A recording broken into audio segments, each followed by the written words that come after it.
pretty much like this kid that you saw. I was everything that you could be in high school, college, you name it. I was a double scholarship at Mississippi State University, football and rugby.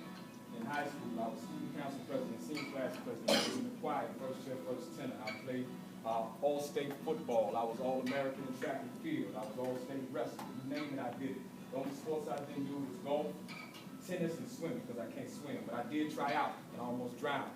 But everything that you named in high school, I did it. I was that extra popular guy, that one that you see on TV where everybody bowed down and did whatever you wanted to do when you wanted to do it. And with that reputation, that name, Satan attacked me in ways that many of you know. He brought temptations into my life that should have never been there. But I allowed them to exist. I was all for Jesus with FCA and Lifeway all throughout the school. Everybody knew that I was for Jesus. But when I would go home with this young woman by myself in the privacy of my own room, Christ couldn't have been more displeased with who I was. And it's simply because of lustful temptation. And I feel that we are old enough to where we can address that here. Are we? Yeah. The same way that we address the sexting, the things that we're doing with our friends, with our little boyfriends, with our girlfriends, because we're grown now. All right? And so we're going to address being set free, breaking bonds, removing the bondage that's in our life from being everything that God has called us to be, because of the things that we do in the privacy of our own rooms, the privacy of our cell phones, the privacy of our Facebook pages, and our nights with our friends. So this piece that I'm going to do is entitled, Dear John Letter. Are we ready? Are we ready? Yes. Yeah.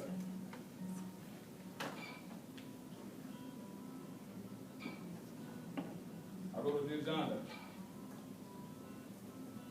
Dear Punani, if you can take 3 minutes from your face down poses and slow motion up closes to use your mind and create a thought. For unlike this body that is so often bought, these words are free. So tonight I write, as tonight you read. The letter I write, I never thought that I would. The letter my past conquest never thought that I could. The letter I never saw a purpose or reason why I should, but my pen moves anyway. When this writing, my flesh does not find the words to say, but oh, how does my spirit? And just in case you never learned to read, his will spoke in these words, just so you can hear it, let my people go. For the waters that once flowed through our families, creating that precious life, are now contaminated with your bloodstains. The bloodstains that rest in the door underwear of a 6-year-old little girl who was raped by some pedophile who saw this innocent princess as a date. All because for 99 cents a minute you promised to fulfill his every desire. But all that schoolgirl phone sex conversation did was set spark to a fire that burnt his eardrums, making him wear deaf man's attire to the opera of her screaming, no, let my people go. But in your reading you will harden your heart, shake your head no, and continue in your lives. Just as the man whose twisted tongue makes the 6-year-old believe in her, the fault lies. Because everyone has to become a woman at some time, just some sooner than others. But naked chick on page 36, are you not also a mother? Is this what you teach your little girls? Say goodbye to your self-worth, baby, to rest your head in some filthy fella's fantasy world and remain as quiet as the gnats or flies resting on your torn in the walls about daddy's abuse. Because for mine to stand up against perverts as a porn star will be of no use, seeing how as in my scenes I often find frogs resting on the lip pads of my conscious throat. But maybe if we did not swallow everything, we could do more than choke on this trash. Coming with complete strangers on DVD just to stack your cash and make your Twitter followers grow, but you should let my people go. For he was 7 when he stole his first magazine. A 25-year-old woman spreading her thighs when his child became his nightly wet dream. And nobody saw anything wrong with his right hand becoming his best friend because it's natural. You should know yourself, encourage. Do it again and again and again, and maybe when he's older, his views on women will change. No. Sadly, he never mentally departs. Women are just sex things, he claims, but this is how he's trained.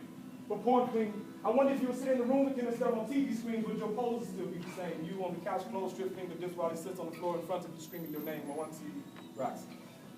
His lips let words slip that you do not want to hear. Because to truly know who's clicking on your XXX website is your deepest fear. Yes, Pinky is your father and nephews who are flipping through Auntie Pinky's pictures. Tears now fill your hot eyes because finally home is where it hits you, but you should let my people go. Before any hope or desire for a holy relationship in him is found no more. He's told why you have sex for fun, so waiting for marriage is kicked out the back door. Since I said I love you, you should let me touch you, are the words that now flow from this little boy. And for her to simply be desired is broken now 16-year-old little girl's only joy. But joy brings smiles. You make her cry. Tears like hell never seen before constantly flow from her eye. And she's invested her heart into this Playboy hustler's vivid black market. So I guess we just watch her life stocks die as she no longer loves the skin she's in. She allows strange men to sexually cut her with knives of sin, hoping that they simply scratch away her boils and blisters. To your promises of filthy riches, it seems I lost another one of my beautiful sisters. And only jailbirds and perverts will be the ones who miss her, but you should let my people go. Since you won't, I shall now cast God's locust of word to devour your billion-dollar harvest. Even if I remain the only light shining in the midst of Egypt's darkness, just to open up eyes of liberation so that people can see there's still a hope shining in Gershom. I scoop up my only firstborn son, refuse to let you hurt him. So that God's hand shall pass over, I shall spread his blood across my family's doorway. As for me and my house, we shall serve the Lord, is what you hear this man of God say. This servitude to your lustful desires ends here, now, yesterday. And since Pharaoh's form won't let his people go, God boldly snatches them away, encouraging the world to saddle up their chariots, to chase, follow, and pursue. That the banks of desperation's waters is where you drown, as my God displays what he can do. This letter is just a warning to whomever is concerned. And even if that's past friends who fire arrows, hoping for some reason I stumble and drop my shield. But for the protection of my innocent 7-year-old heart, mind, and soul, I bring my 66-book shotgun to the battlefield. Persuade me to read each line carefully, because God declared we had to do it in no form. That you brought these chest shots of goodbye upon yourself, sincerely. Poetrusic. I wrote a Dear John letter. How many of us want to write a Dear John letter?